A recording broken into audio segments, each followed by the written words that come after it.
Primeiramente, boa noite, professor Tavares, muito obrigado. É uma honra poder ajudá-lo. Obrigado, também é uma honra ser essa parceria. Queria primeiro perguntar para o senhor, houve a participação nas suas pesquisas ou na condição do livro de um político? O senhor nomeia logo no início. Que forma ele ajudou o senhor a construir isso? Se nós precisávamos de uma passagem aérea para ir ao Rio de Janeiro buscar o Alto do Devassa. O Alto do Devassa é um processo aberto pelo Império para entender as culpas referentes ao massacre do Briga e Palhaço. Então o vereador Paulo Fonteles, naquela altura, conseguiu uma passagem aérea e estadia lá no Rio de Janeiro para frequentar a Biblioteca Nacional, que está localizada no Rio de Janeiro, e lá uma amiga nossa, a professora Célia,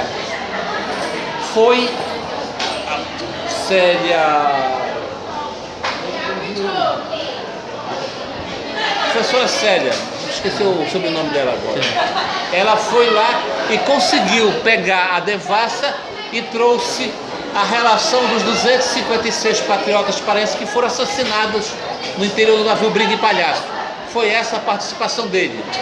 Uma participação material, né? Econômica. Sim. Né? E o presidente da Câmara naquela altura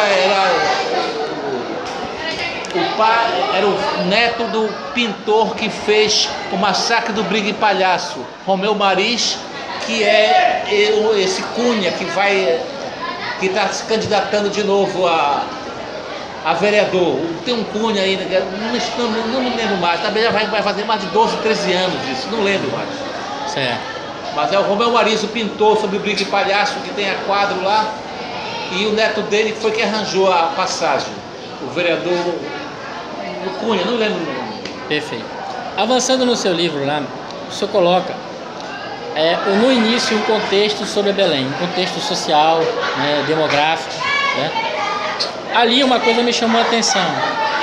O senhor fala da questão populacional, havia 2 bairros em Belém só, né? O senhor fala da proliferação das doenças infecto-contagiosas. Qual é a origem dessas doenças? Como elas se proliferaram aqui? Tirando as endemias tropicais, veio tudo da Europa. A varíola, a gripe, a febre tifoide, a febre reumática, essas doenças, o sarampo. Quando os barcos vinham de Lisboa, vinham da Europa, eles ficavam de quarentena aqui na beira do Rio Guamá, depois era permitido o desembarque. Mas eles traziam muito ratos no barco. Traziam pulgas, traziam um monte de bicho. E esses bichos proliferavam na cidade e infectavam a população. Então era comum morrer 200 pessoas, 300 pessoas por uma doença. Pela varíola, que era um campo fantástico para a varíola se dar bem. E naquela altura, eles combatiam, vejam senhores, como eles combatiam. Eles iam para as ruas, davam um tiro de canhão, porque eles achavam que os miasmas estavam no ar. Não sabiam o método de proliferação das doenças. Então a população era dois bairros, uma parte alta e a baixada. É como é hoje em dia. Tem a parte alta, os proprietários de terra e de gente moravam no alto, e nós, a maioria do povo, vive aonde vocês vivem, na baixada. A única diferença é que as casas eram tudo de madeira. Hoje as casas são na baixada, já são mais de alvenaria. Mas é a mesma coisa, sem saneamento, sem uma coleta adequada de lixo, sem uma educação para o tratamento do lixo. Só que naquela altura o lixo todo era orgânico, era resto de comida, era uma coisa ou outra que você jogava, não tinha problema. Hoje não. Então existiam esses 2 bairros e a estratificação social. A primeira casa de alvenaria de pedra foi a Casa das 11 Janelas, onde querem transformar num restaurante, deixar de ser um museu e voltar a ser um restaurante, porque ali sempre foi, aquelas 11 Janelas era o guarda militar também, ali tinha um círculo militar que servia os jantares, era um restaurante fantástico na década de 70, eu cansei de jantar lá, década de 70, 80, quando eu era uma pessoa mais aquinhoada. Perfeito. Professor, focando nos acontecimentos que levaram ao Briga, né? Eu gostaria que o senhor colocasse para mim, eu entendo inicialmente esse movimento como um levante militar, né, que esbarrou no social, né, que ele foi, a sociedade aderiu a ele, né. Mas eu não consegui identificar ali no seu livro quem de fato liderou esse movimento, se foi uma autonomia dos revoltosos ou se o Batista Campos ele estava na frente disso. Até que ponto o Batista Campos lidera de fato isso? Bom, a primeira questão que nós temos que pensar para responder essa preposição, essa pergunta, é quem escreveu os documentos. Quem escreve os documentos que chegam aos dias de hoje determina a história. Então nós sabemos da história a partir que os outros contam, não dos autores do movimento. Os negros não escreviam, os índios não escreviam. Então esse povo que participou da Revolução não deixou testemunho deles sobre a Revolução. Nós sabemos da Revolução a partir da elite branca, dos proprietários de terra que eram donos do governo. Então essa documentação ela reflete a visão de mundo dessas pessoas e ela é cheia de adjetivos negativos acerca da população. Posto isto, nós não temos na documentação consultada, escrita, a determinação de quem eram os líderes, quem eram os cabeças desses movimentos. O Batista Campos estava preso em 1823, logo no dia 15 de outubro, no dia 14 de outubro, ele perde o controle da cidade Batista Campos, que ele era o governador da cidade Batista Campos. Ele perde o controle, os negros, os índios, branco pobre levantam e começam a fazer a revolução, e ele perde o controle. E o Grenfell desce com a tropa internacional, prende todo mundo, prende Batista Campos, colocou ele na boca de um canhão e ia disparar quando clamaram lá para a defesa dele. Aí tira ele e manda ele para o Rio de Janeiro, Batista Campos. Eu creio que essa questão remonta a 1793 a Paris.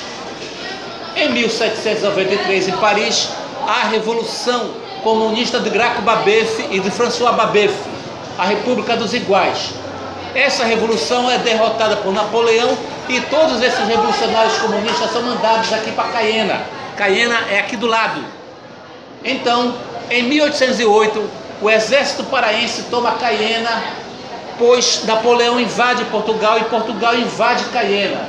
E, em virtude disso, a cabocada ganha a guerra contra os franceses e governa Caiena, de 1808 a 1817. E lá entra em contato com as ideias socialistas comunistas do Graco Babeuf, do François Babeuf, que são conhecidos como os babovistas.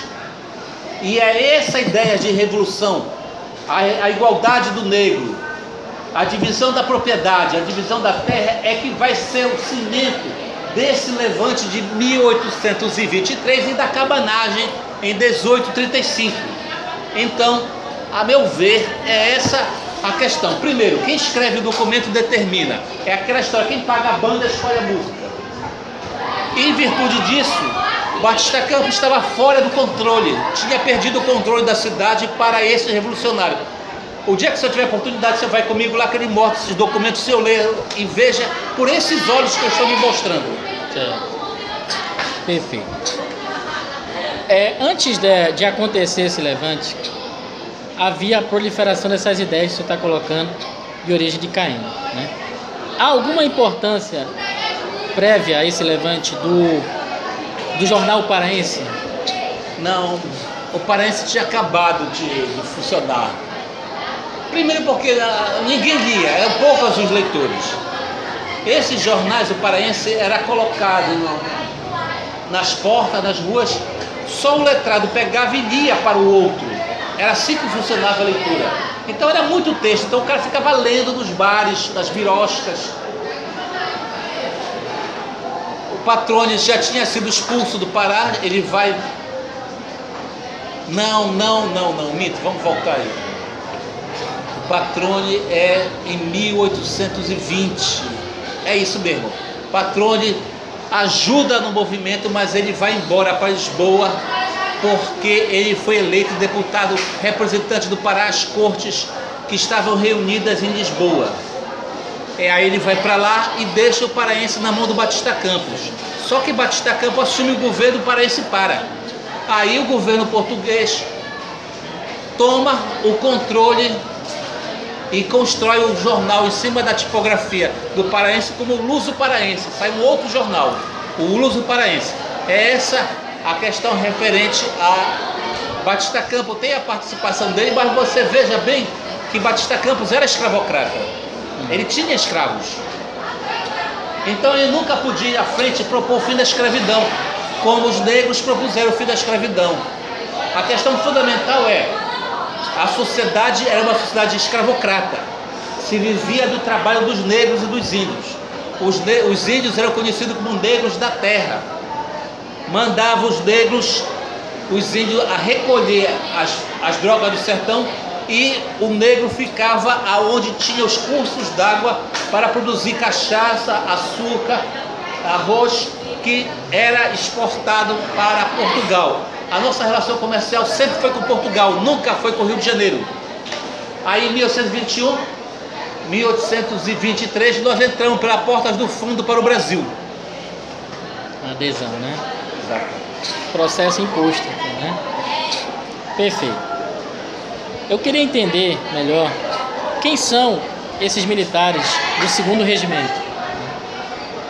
Bom, o exército colonial português na Amazônia ele é composto de três braços.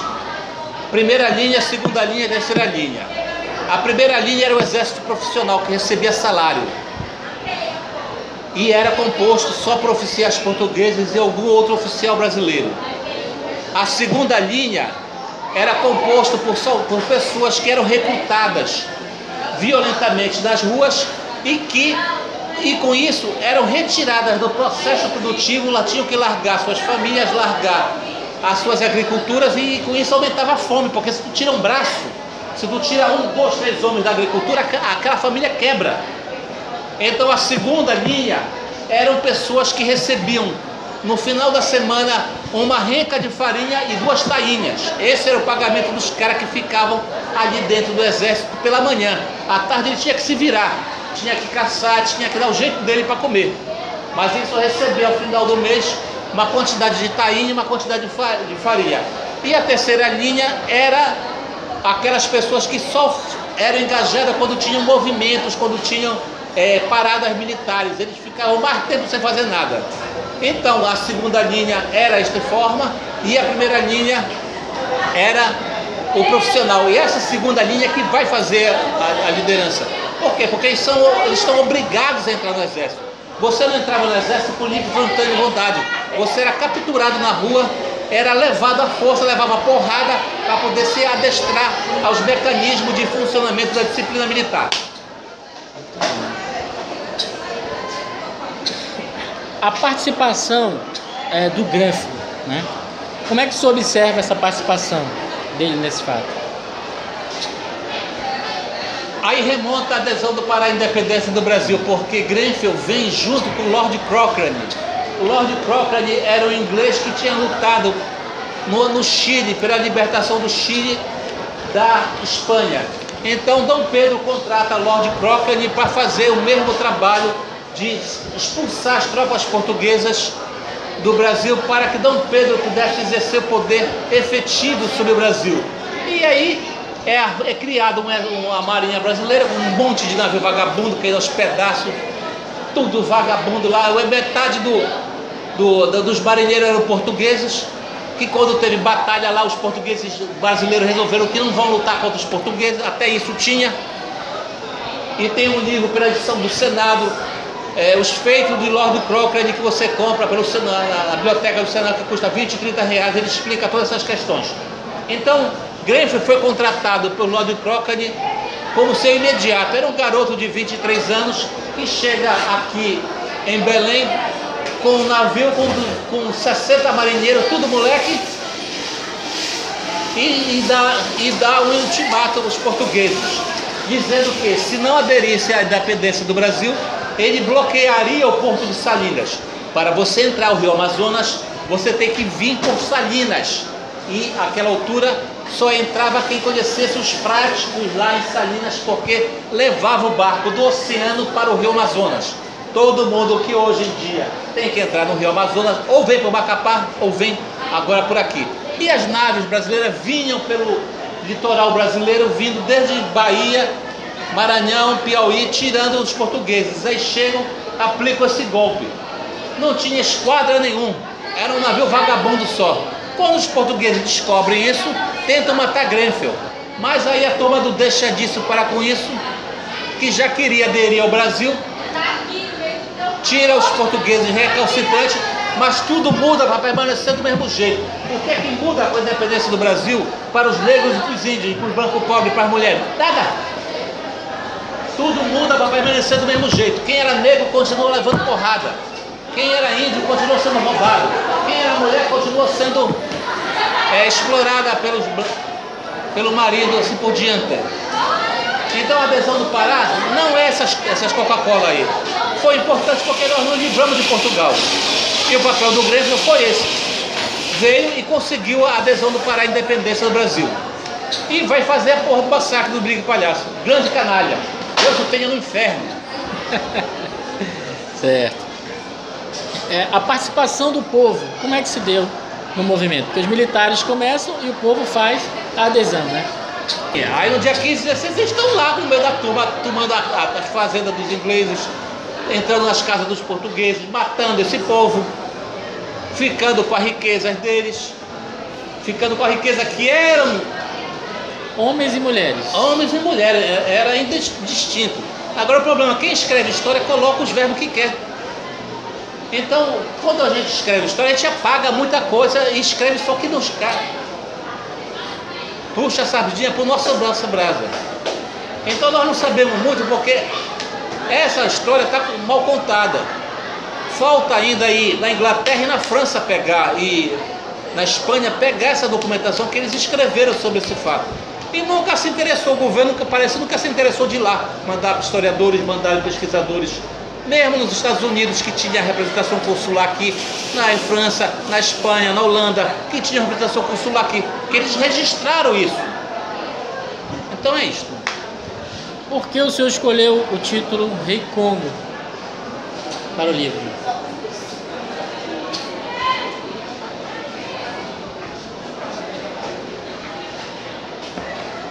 Hoje eu botaria Morram os Europeus. Porque eles tomaram a cidade e proclamaram o reinado de Congo. E o que é o reinado de Congo? Eles vêm da... Congo é uma região da África onde tinha um reinado de uma princesa, de uma rainha negra lá, Nzinga, e os portugueses vão lá, matam o reinado de Congo, transformam todos os congoleses em escravos e mandam metade para cá, para o Pará. Que é uma homenagem a essa senhora Nzinga. Tem um filme que vai passar recentemente, está na internet aí, Nzinga, Reinado de Congo. Foi por isso. Certo. Então há influência dessa questão afro, né? O movimento negro. Perfeito. E o senhor coloca lá que foi um massacre, né? Por que o senhor define como massacre e não como tragédia? Porque a história mente lá, os livros mentem, a documentação mente, é impossível 125 ficar de um lado, 125 do outro, pegar o pescoço e morrerem junto. Eles dizem lá que eles se enforcaram. É mentira isso. Se é mentira, foi um massacre. Como foi que a gente descobriu depois? Outros documentos dizem que jogaram água envenenada para eles com arsênico. Eles tomaram sede e morreram afogados, morreram com sede no porão. Há a versão de que a morte também teria sido por cal. Isso daí tem fundamento? Para matar 256 pessoas tem que ter pelo menos umas 50 toneladas de cal. Em Belém não tinha 50 toneladas de cal naquela altura. É conversa para boi dormir. Então o senhor acha que foi mais, na verdade, foi venenado. Veneno, né? Foi um boticário, um boticário a mando do Geraldo José de Abreu, que era o presidente da província, mandou envenenar a água e morreu esses seres humanos aí que estão enterrados ali em Miramar, e ficou por isso mesmo. Ninguém foi em cana. Como ninguém vai em cana aqui dessa garotada que foi morta aqui em 2014, os 9 aqui. Mataram e vai ficar por isso mesmo. Como os 12 de Eldorado de Carajás, 19, mataram e ficou por isso mesmo. para matar negro e pobre é fácil. Por que o senhor acha que esse tema é pouco discutido nas escolas ainda? Primeiro que a história do Pará é muito violenta, então eles não têm interesse em discutir a história do Pará. É uma luta é uma história de revoltas, de luta dos índios contra a dominação branca. 1616 é só porrada, começou a porrada entre os índios e os portugueses. Aí depois entra negro, só porrada. E vai até os dias de hoje. Lutas aí dos índios contra a dominação da terra deles, só matam os camponeses que perdem terra aí. Assim vai. Então é uma história de luta. Então não interessa para a elite branca fazer isso. Interessa dizer que a comida paraense é boa, que é tudo uma beleza. Mas eles apagam a memória do povo. É isso. Assim entendo eu. Qual a importância desse evento para a cabanagem lá na frente? O povo não vai esquecer. Os negros vão ficar lembrando disso. Tanto é que no dia 15 de outubro, dia 20 de outubro, tinha a passeata do ódio em Belém. Durou até depois da cabanagem, que o pessoal saía na rua lembrando o nome dos mortos. Muito pouco conhecido, 2, 3 dias fazem essa passeata dos mortos, passeata do ódio. Aí vai ser o dia que a cabocada vai fazer a conta com a portuguesada, é na cabanagem. E graças aos babovistas, os comunistas de François Babeuf, um grande revolucionário francês, a República dos Iguais, lá em Paris. Professor, muito obrigado. Nada. Quero uma salva de palmas, professor, aqui, por favor.